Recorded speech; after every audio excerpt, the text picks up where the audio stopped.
Bonjour à tous et bienvenue sur Crypto Signal. Aujourd'hui, on a plutôt des bonnes nouvelles avec un rapport de CPI, donc de prix à la consommation aux États-Unis, qui est plutôt bon, qui est même en dessous du consensus. C'est ce qu'on va regarder ensemble. Donc ça, c'est plutôt une bonne chose, bien évidemment, pour Bitcoin. Bitcoin va réagir beaucoup à tout ce qui est les taux d'intérêt. Donc on va analyser tout ça vraiment en détail.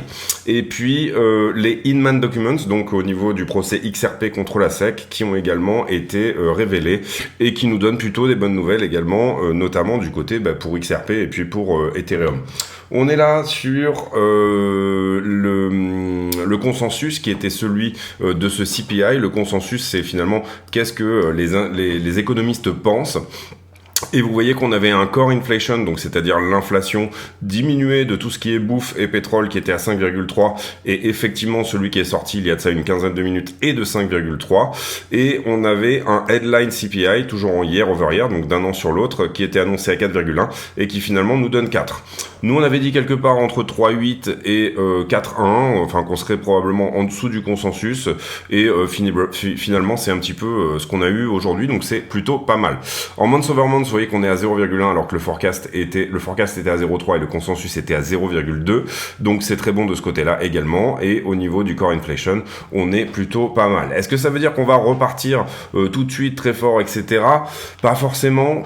Bien entendu, il y a toujours, au moment où une news sort comme ça, c'est une news qui est plutôt bullish, donc il y a toujours un mouvement vers le haut. Ensuite, il y a un léger mouvement vers le bas, parce que finalement, tout le monde se met à longuer, donc il faut bien sortir les longueurs retardataires. Donc bien évidemment, avant ce type de news, en général, il faut avoir un scénario, et il faut bien entendu rentrer avant la news, histoire d'être à l'abri des liquidations qui vont probablement arriver sur tous les retardataires. Ça, c'est quelque chose que je dis souvent, trader des news, ça se fait d'une manière vraiment, il y a une manière de le faire et ça c'est important. Ici vous voyez nous on avait mis un forecast à 3,8. On a eu donc du coup j'ai dit 4%, donc on est à peu près ici sur le forecast et on a eu un core qui était à, si je me souviens bien, 4,1. Un core inflation à 5,3, donc qu'est-ce que ça veut dire? Ça veut dire que sur les commodités, l'inflation était négative. Et donc du coup là je vous mets à jour un petit peu ma trend. Donc on a dit qu'on était à 4,1, donc on est à moins 1,3 sur les commodités. Donc qu'est-ce qu'on peut dire dans ce sens-là? Donc là on va mettre à jour un peu tout ça, histoire d'être clair sur notre chart et de derrière avoir bien ce qu'il faut. Donc moins 1,3 et je pense que j'ai fait une erreur là, hop, autant pour moi. Core inflation, là on est sur le core, c'est ça, oui, donc 5,3 pour le core, si c'est ça, c'est bon. Et 4% pour le... c'est ça. Donc concrètement, ici, en fait, on a un core qui est à 5,3. Ok. Donc, ça pose à la fois des bonnes choses et ça pose aussi des problèmes. Pourquoi ça? D'abord, on comprend ici, quand on regarde cette charte, que oui, l'inflation est en train de plomber. C'est plutôt une bonne chose. Maintenant, on comprend qu'elle est en train de plomber. Pourquoi? Parce que le pétrole est en train de plomber également.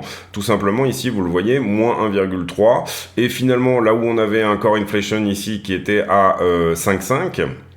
en tout, on a un core inflation ici qui est à 5,3. Donc on a une diminution que de 0,2 sur le core inflation. On aimerait bien, nous, que le core inflation plombe encore plus. Pourquoi? Parce que le core inflation, c'est tout simplement ce sur quoi la Fed a la main. C'est ce sur quoi le fait d'avoir des taux très forts va agir. Les taux très forts n'agissent pas énormément sur tout ce qui est l'inflation qu'on va qualifier de l'offre. C'est ce que je vous ai mis là. Bon, c'est un terme un peu profane, mais de dire que la bouffe et l'énergie, la Fed n'agit pas là-dessus. C'est des biens qui viennent de l'extérieur, etc. Ce qui est plutôt bien, en tout cas, sur le headline CPI, donc la totalité du CPI, c'est que vous voyez, on est en train de petit à petit, peut-être potentiellement, rejoindre cette courbe qui nous emmènerait à 2% dès le mois d'août. Ça serait vraiment, entre guillemets, un résultat exceptionnel. On va voir ce que nous dit le mois de juin. Pour l'instant, on n'a passé qu'une quinzaine de jours en juin. Donc on ira faire ici des analyses un peu plus poussées sur ce qui se passe au niveau du mois de juin, d'ici je pense une semaine. Il nous faut au moins 3 semaines ici de data pour pouvoir dire ce qu'on en pense.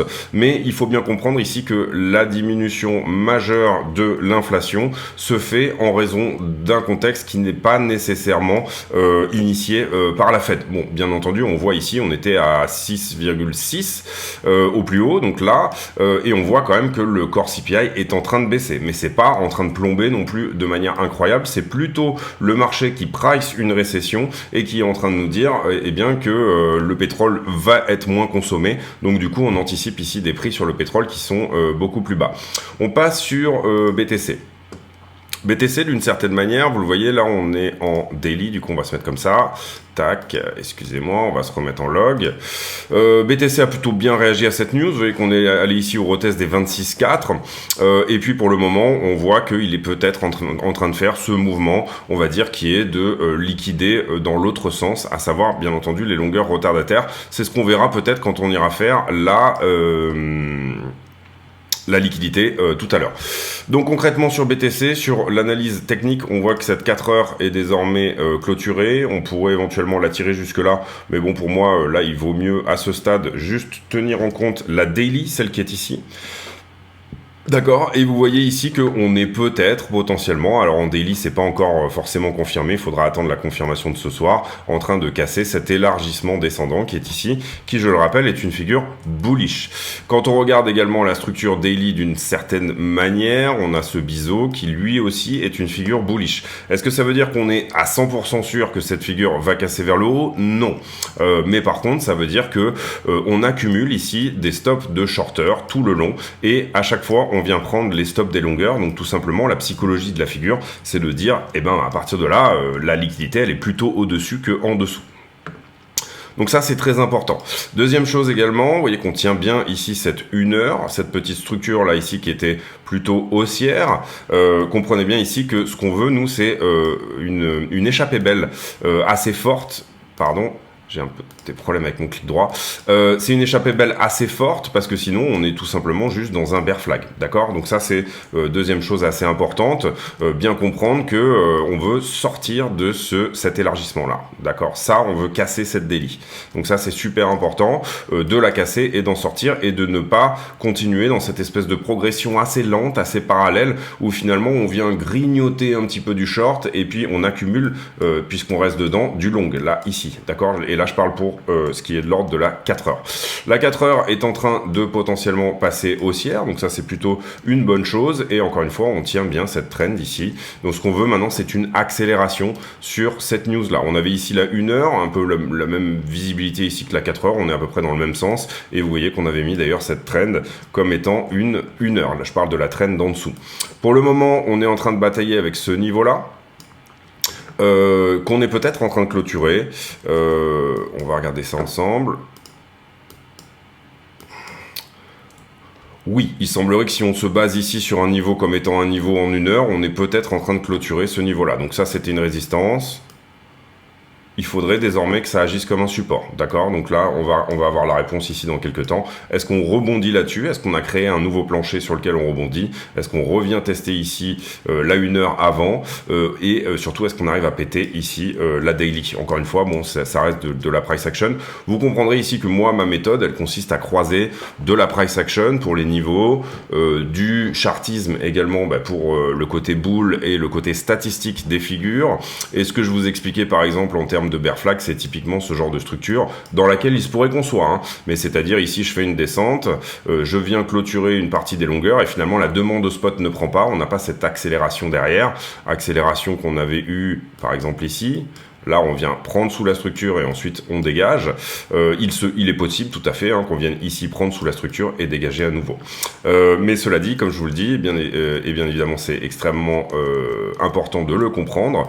Ce type de canal haussier très parallèle, ça appelle plutôt à venir chercher sous la structure. D'accord? Donc voilà, tout ça va dépendre de la demande au spot. Demande au spot, est-ce qu'elle reprend, est-ce qu'elle ne reprend pas? Et typiquement, on est quand même ici, je trouve en ce moment, sur le type de news qui peut nous aider à la faire reprendre. Donc ça, c'est plutôt une bonne chose. Malheureusement, on a beaucoup de longueur sur ce mouvement. Et encore une fois, la question, c'est est-ce que finalement, il vaut mieux pas attendre que la news se passe et peut-être re-rentrer sur des niveaux plus sérieux, un peu plus bas, etc. Sur la 15 minutes, eh ben c'est plutôt propre aussi. On pourrait remettre une trend un peu plus agressive ici en 15 minutes. Si jamais on perd cette trend, si jamais elle repart ici vers le bas, voilà, je trouve qu'elle serait peut-être plutôt relativement propre si on la mettait comme ça. Et si jamais on perd cette trend en 15 minutes, ce qu'on est peut-être en train de faire là, clôturer une bougie entière sous cette trend voudrait nous dire bon ben on tiendra pas ici la pente de ce mouvement. Donc les infos, c'est qu'on est peut-être en train de péter un niveau sur fond de cette news, qu'on est venu retester ici finalement l'attaque de ce point là, fermer ce gap également, et que pour l'instant on est en train de batailler avec les 26,2. On va voir ici si ça reprend et dans quel sens ça reprend. Il va falloir qu'il y ait une forte demande au spot pour que, bien entendu, ça reprenne. Ethereum BTC qui est un petit peu mise à mal sur les petites time frames. À voir ici, vous le voyez en... On va se mettre comme ça. En daily, ce que nous dit Ethereum BTC, c'est bon, je suis en train de perdre ici cette accumulation-là en 4 heures. Donc ça, c'est pas une très bonne nouvelle. Si je le mets en 4 heures, vous voyez ici qu'elle est perdue. Donc ça, on peut l'effacer. Voilà, ça on peut l'effacer. Maintenant, est-ce que je réattaque entièrement ma structure ou alors est-ce que je suis juste ici en train de venir un petit peu nettoyer ce qu'il s'est passé en dessous, puisque à un moment donné, quand vous montez, il faut respirer un petit peu. En tout cas, on peut vraiment considérer que ça, c'est perdu. Et à ce stade, on peut voir également, bien évidemment, cette résistance sur Ethereum BTC, qui est assez flagrante et qui, du coup, pour l'instant, nous repousse. Ce qu'on veut, c'est surtout pas venir chercher sous celle-ci, puisque du coup, on referait une structure qui serait un double top et on serait en structure baissière à nouveau.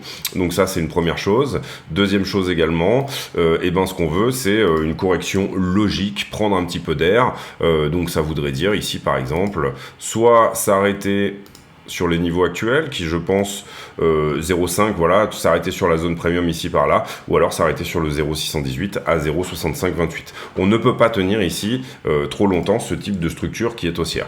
Maintenant, il faut qu'on garde une structure qui est haussière, et par contre ce qui je trouve intéressant, c'est que vous le voyez ici, on a attaqué assez fortement cette trend de distribution, on l'a attaqué assez violemment, donc ça c'est plutôt une bonne chose, et voilà, il faudrait qu'on arrive à vraiment en sortir, et on est dans cette trend désormais depuis le 4 septembre 2022. Donc ça c'est intéressant. Est-ce que ça c'est la structure de retournement qui va nous dire ok, je casse ça, je mets en place mon double bottom qui est comme ceci, le W que vous voyez là, et du coup j'arrive à m'extirper pour à minima venir chercher les 0,82, ou alors tout simplement est-ce que je continue à me faire repousser par cette trend ici, et puis est-ce que je reviens rechercher soit les niveaux inférieurs, les 0,063, soit même potentiellement des niveaux qui sont un petit peu plus bas. À partir de là, je vous laisse vous seul juge, vous devez avoir votre scénario. Personnellement, j'ai le mien. Mais en tout cas, ce qu'on peut voir là ici, c'est que c'est l'attaque de ce creux là qui est ici, qui pour l'instant a été extrêmement bien protégé.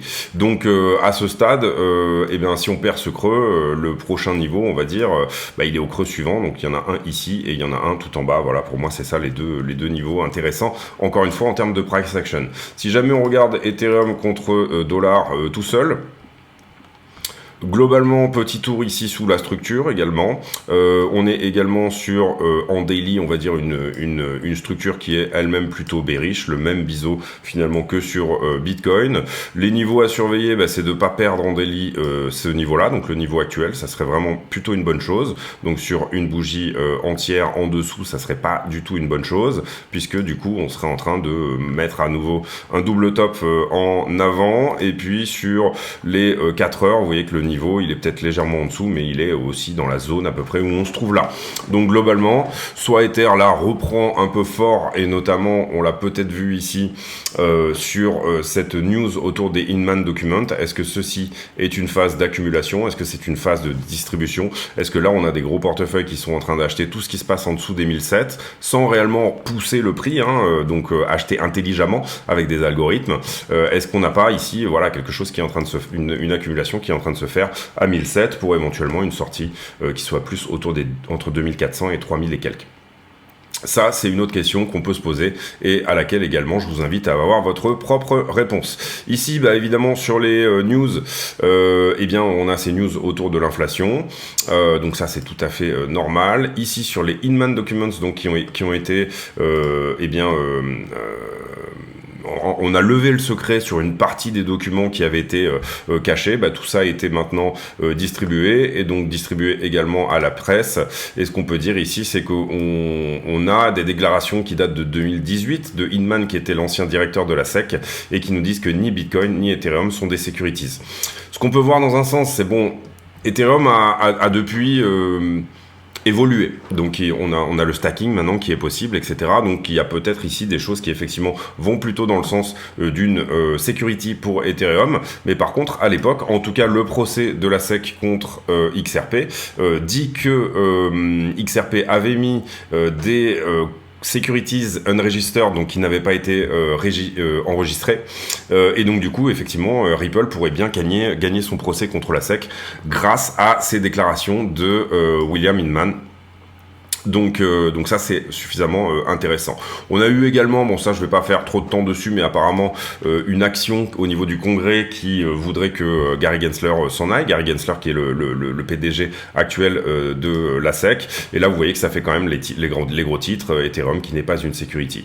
Donc ça pourrait être intéressant, ça pourrait éventuellement le fondamental aidant, donc le fondamental sur Ethereum, aider Ethereum dans les moments actuels. Bitcoin qui répète une pattern de 2016 qui suggeste un super bull run. Bon, ça, on va passer. Ici, toujours pareil, les documents Inman, hein, qui, je vous l'avais dit, serait un dénouement assez important et qui était prévu pour aujourd'hui. Ici, quelque chose sur les jeux crypto. Ici, l'inflation qui n'a augmenté que de 4% en mai, ce qui est le plus bas depuis 2 ans. Donc ça, c'est plutôt une bonne chose. On va aller voir du côté, vous savez que demain, il y a le meeting de la Fed et que donc du coup, on aura des informations sur ce que va faire la Fed au niveau des taux d'intérêt. Et vous voyez maintenant, dorénavant, que 96% du marché pense que la Fed va faire une pause. C'est-à-dire que là, on est en train de pricer le fait que la Fed va effectivement faire une pause. Est-ce que ça peut nous donner un sell de news demain ou pas? Je pense que oui, d'une certaine manière. Donc il va falloir faire attention à ça. Peut-être pas sur Bitcoin qui a quand même été très largement mis à mal dernièrement, mais en tout cas sur le S&P 500, je pense que oui, ça peut donner un petit peu de sell de news. Quelques personnes qui ont acheté la rumeur que la Fed allait poser et qui vont potentiellement vendre la news. Donc on aura une poussée au moment de la sortie de la Fed, que la Fed va effectivement arrêter la hausse des taux et on aura peut-être derrière une diminution du prix un peu plus substantielle que ce qu'on avait eu par rapport avant la sortie, si vous préférez. C'est une possibilité, hein. Encore une fois, je parle ici toujours de statistiques, de possibilités, de chances que les choses se passent de telle ou telle manière. Bon, ici, on n'a pas mais bon, dorénavant, on doit avoir les nouveaux chiffres qui vont se mettre en avant. Demain, décision de la Fed et on aura un petit peu de news jeudi, comme toutes les semaines, sur le marché de l'emploi. Et puis, voilà, en gros, hein, le gros rendez-vous, c'est demain. 20h à l'annonce des taux et 20h30 que fait effectivement la Fed. L'inflation qui descend à nouveau, le CPI qui montre ça et qui pourrait garder la Fed de côté, sur le côté. Donc voilà pour les news. On va désormais passer à la liquidité. Liquidité, on a 77 millions de liquidés, donc c'est une journée plutôt normale. On en a à peu près la moitié qui a été faite sur Bitcoin plus Ethereum, et la moitié d'Ethereum, Ethereum représentant la moitié de Bitcoin. C'est une journée tout à fait normale. Ici, vous voyez qu'on a liquidé et du short et du long, donc on est allé un petit peu dans les deux sens. Donc à partir de là, ça reste également quelque chose de plutôt normal. En ce qui concerne les liquidités, et c'est là qu'on va rentrer un petit peu dans le vif du sujet, on va dire que depuis les 5 derniers jours, vous le voyez, on a un ratio shorter contre longueur qui est revenu à l'équilibre. C'est pas un ratio shorter contre longueur, en fait c'est un cumulatif volume delta, c'est-à-dire que moi j'aime pas du tout les ratios short long parce que en fait ça ne considère que le nombre de gens qui trade, et là ce qu'on regarde c'est le volume tradé. Donc pour moi voilà, on va plutôt avoir tendance à aller chercher les grosses sommes qu'à aller chercher la quantité de gens qui font un mouvement, et donc là on voit quand même qu'il y a eu un très gros mouvement d'ouvert ici, et puis que la tendance, depuis qu'on est en train de faire ici ce mouvement-là, c'est que sur les dérivés, on est plutôt sur un marché qui est plutôt longué. Là, on voit que la grosse position a désormais été prise, celle-ci. Maintenant, on va voir quelle est la réaction là-dessus. Vous voyez qu'on est on est tout à fait à l'équilibrium ici, donc on est vraiment sur un funding qui n'est ni bon ni mauvais, qui n'est ni haussier ni baissier. Sur Ethereum, on est beaucoup plus shorté en revanche. Vous voyez que c'est intéressant. Hop. On est beaucoup plus shorté sur Ethereum que sur Bitcoin. On n'est pas du tout à l'équilibrium. On est à peu près à 3 milliards de positions shorteuses au-dessus. Globalement, pourquoi? Parce qu'on a fermé celle-ci déjà. Voilà. Donc Ethereum qui pourrait marquer un rebond peut-être plus appuyé que celui de Bitcoin si jamais Bitcoin venait à trouver son plancher et à rebondir sur fond de cette news qui, je le rappelle, est plutôt bonne.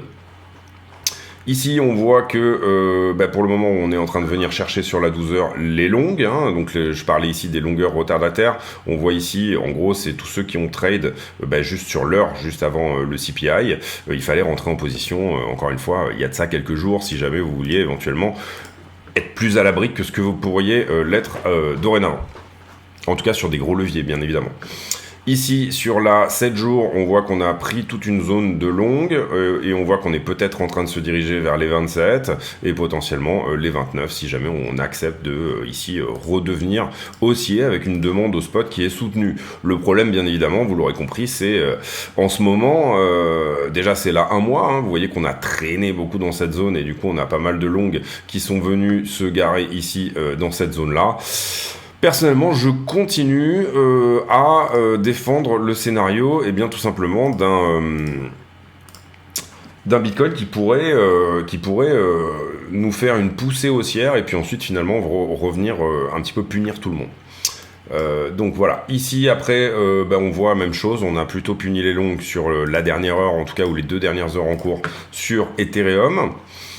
Sur Ethereum, sur la 7 jours, on voit qu'on a effectivement une zone sous les 1006 qui commence à jaunir, donc attention, faut pas trop traîner dans le coin. On a quelque chose à prendre en liquidité autour des 1009, mais finalement, si je vous additionne toutes les barres vertes qui sont là, vous aurez sans doute un petit peu moins peut-être que ce qui se passe au-dessus, mais bon voilà. Donc attention à pas trop traîner dans le coin, encore une fois, ça fait un moment qu'on traîne dans le coin et assez souvent, vous le voyez, là on le voit sur la 1 mois, bon même si j'accorde pas un crédit incroyable à la 1 mois, mais il y a vraiment des choses sur Ethereum à faire sous les 1006 et sous les 1004.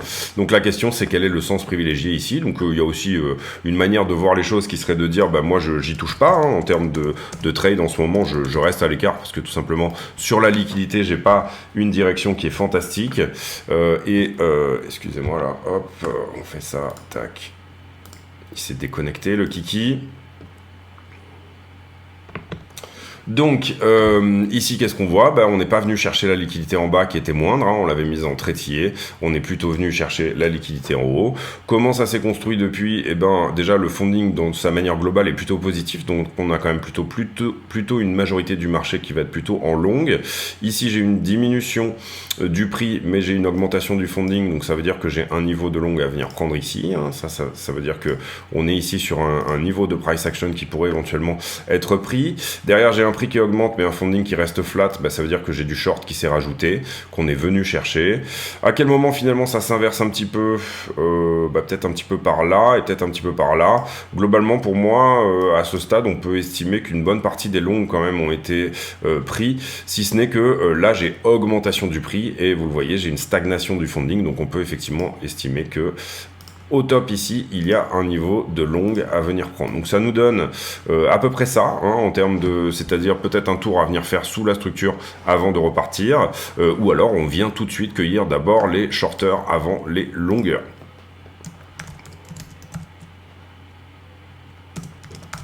Sur Ethereum,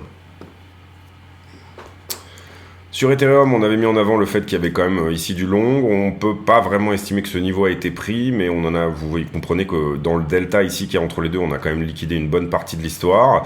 Ici, on avait un niveau de short qui lui a été cueilli. Et en l'occurrence, là c'est plutôt normal jusque là. Derrière, j'ai un petit peu trop de long, donc on pourrait décaler celui-ci ici. Ça aurait du sens. Ici, très légère augmentation du prix, très légère augmentation du funding, on va dire que ça me va. Ici, ça me va aussi. On avait peut-être un tout petit peu de short à venir prendre ici. Et par contre, là, j'ai une latéralisation du prix, augmentation du funding. Donc, ça nous donnait un point de long à venir chercher ici, un point de short, pardon, à venir chercher ici, qui désormais a été cueilli. Donc, on peut considérer que celui-là est pris. Et puis derrière, j'ai une augmentation du prix et une augmentation du funding, donc globalement tout est normal. On pourrait estimer qu'il y aurait un tout petit niveau à prendre ici en haut et ici en bas, mais on va pas forcer, on va dire, l'analyse ici pour... J'ai oublié de vous faire le carnet d'ordre du coup.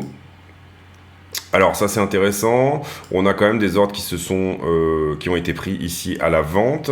Le deuxième mouvement a été plus facile à faire probablement, et on a très peu d'ordres à l'achat. Si jamais ici on venait à tomber, j'ai pas beaucoup d'ordres avant les 26,5, 25,6. J'ai pas beaucoup d'ordres hein. Ici, vous voyez que bon, on a 64 bitcoins à 25,7, mais si le prix veut dropper, il va pouvoir le faire.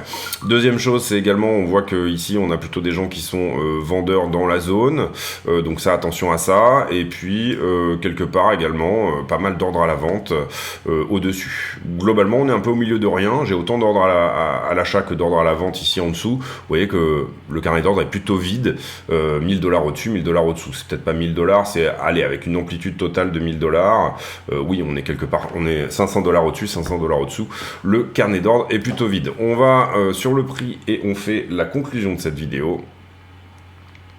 Alors un petit tour sur le total 3 avant, puisque les alts ont énormément souffert, donc du coup ici on va regarder le marché, mais on enlève BTC et Ethereum de l'analyse, voilà. Le total 3, bon, vous voyez qu'il a pris une souffrance extrême ici, notamment sur l'histoire de la régulation. Vous comprenez ici qu'on parle depuis le top jusqu'au plus bas, moins 15% sur le total 3, et si jamais on vient chercher ici les plus hauts, on est à moins 25% sur les alts, ne serait-ce que sur le support local, hein, puisque là on est en 4 heures. Donc, bien évidemment, ça fait mal. Et là, globalement, on a un petit recover qui va être de l'ordre de, 5,48%. Donc on a des alts qui ont énormément souffert, qui là, à ce stade, on est même plutôt maintenant autour des 4,39, ont légèrement repris du poil de la bête. Le niveau qui ne veut pas attaquer, le V qui ne veut pas être attaqué, c'est un peu le dernier rempart, c'est celui-ci, c'est-à-dire des niveaux qui datent de décembre 2022. Et le niveau qui a été perdu, vous le voyez, c'est celui-ci, mais ça, on avait déjà fait cette analyse auparavant. Globalement, pire scénario, ça serait bien évidemment de revenir tester là, et puis finalement de repartir en bas derrière et de perdre ce niveau-là. Ça, c'est le worst case scénario. Globalement, c'est un peu ce que peut peut-être nous dire ici ce double top, hein, donc attention à vos miches. D'une certaine manière, c'est un peu ce que nous dit ce double top, encore une fois. Si on calcule la target de ce double top, eh bien, on prend de l'amplitude au point de cassure, donc la ligne de coup, on doit se retrouver quelque part par ici. Ça nous emmènerait aux 273 milliards de dollars sur la capitalisation des autres alts. Quand je dis 273, est-ce que ça correspond à un niveau logique ici dans la structure? Pas vraiment, vous voyez qu'on n'a pas de creux ici à attaquer. Allez, si vraiment il y avait un creux, il serait à peu près par là. On est plutôt autour des 200.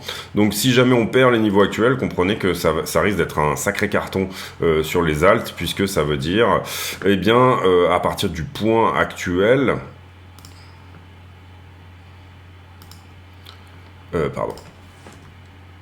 À partir du point actuel, eh bien, une diminution de 20-25% supplémentaire.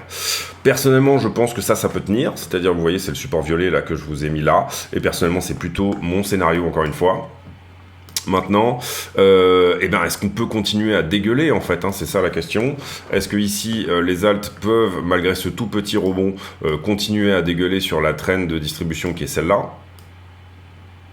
Ok, et continuer à compresser là-dedans, c'est tout à fait possible. Personnellement, en tout cas, moi, sur des choses que je n'avais pas pu ici acheter, eh bien, j'ai rechargé ici quelques alts. Je me suis pas enflammé non plus, mais j'ai quand même repris ici un petit peu de choses intéressantes que je trouvais vraiment intéressantes en termes de prix, notamment en l'occurrence du Atom, du Solana, parce que je trouve que Solana est très... j'avais vendu tous mes trônes au cours du dernier bull run, mes TRX, et j'en ai repris quelques-uns. Pourquoi? Parce que c'est, on va dire, des use cases, on va dire que ce sont des altcoins qui me semblent très utilisés et pourtant dont le prix a plutôt bien corrigé. Donc voilà, c'est un peu moins le cas pour Atom. Sur Atom, c'est plus vraiment les cas d'usage et la manière dont se construit la blockchain qui m'intéresse. Donc du coup, j'en avais déjà, mais j'ai un petit peu rechargé sur des alts que j'avais déjà. Investir sur des choses un peu plus exotiques ici, etc. Tout à fait possible pour ceux qui, en fait, dont le portefeuille n'est pas du tout exposé, et c'est surtout exposé dans des choses qui sont extrêmement des grosses caps, etc. Personnellement, c'est mon cas. Personnellement, je regarde certains plus petits projets qui peuvent être éventuellement à des niveaux intéressants. En tout cas, voilà. La nouvelle du jour, c'est que l'inflation baisse. Bitcoin n'est pas forcément sensible à des narrations d'inflation. Pourquoi je dis ça? Tout simplement parce que Bitcoin est un actif anti-inflationniste, hein, donc on va dire Bitcoin devrait théoriquement sur son fondamental plutôt bien se porter quand l'inflation diminue.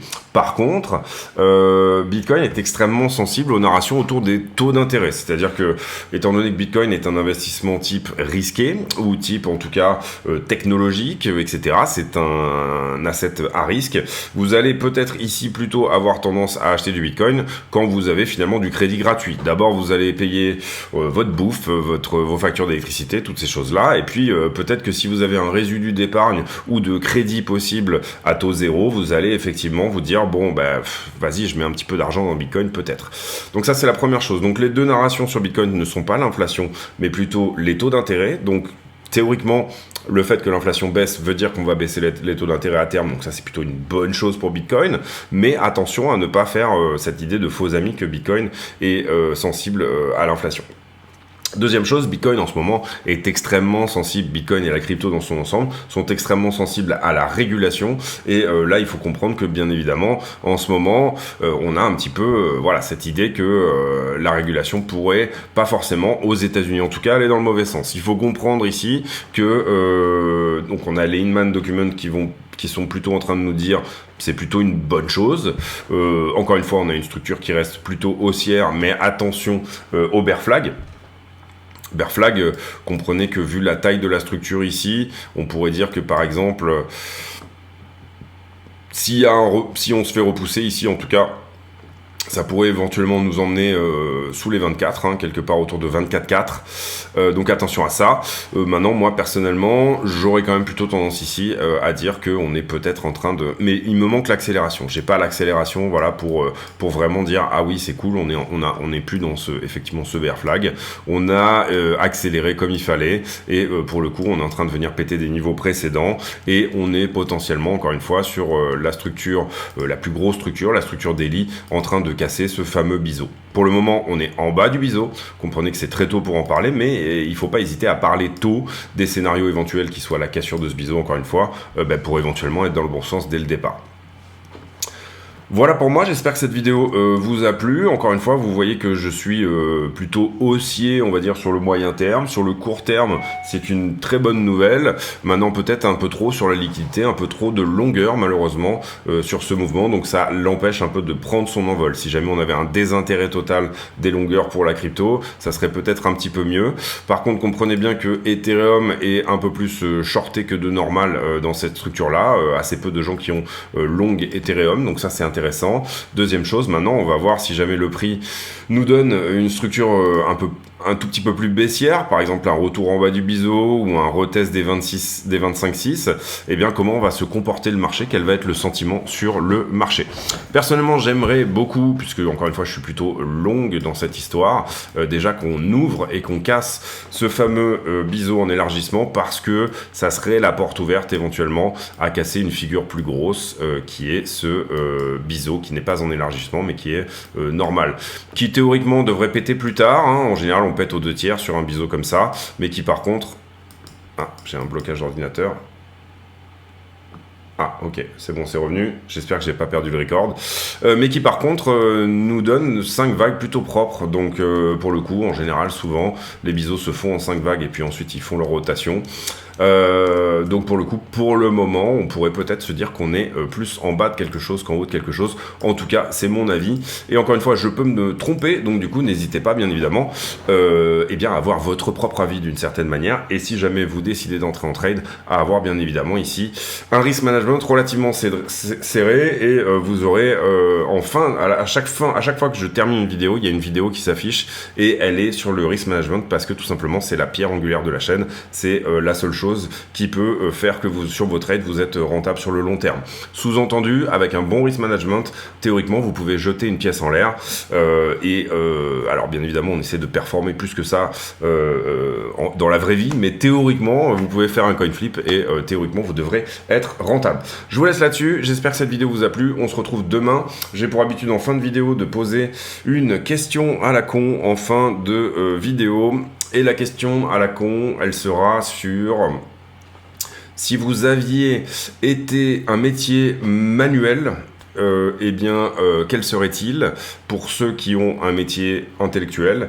Et à l'inverse, pour ceux qui ont un métier manuel, si vous aviez été un métier intellectuel, quel serait-il? Voilà, j'essaie de trouver tous les jours des questions à la con, c'est la première qui m'est venue, ça va très bien. On se retrouve demain, bonne vidéo à tous, et merci de votre fidélité, de votre attention, à très bientôt.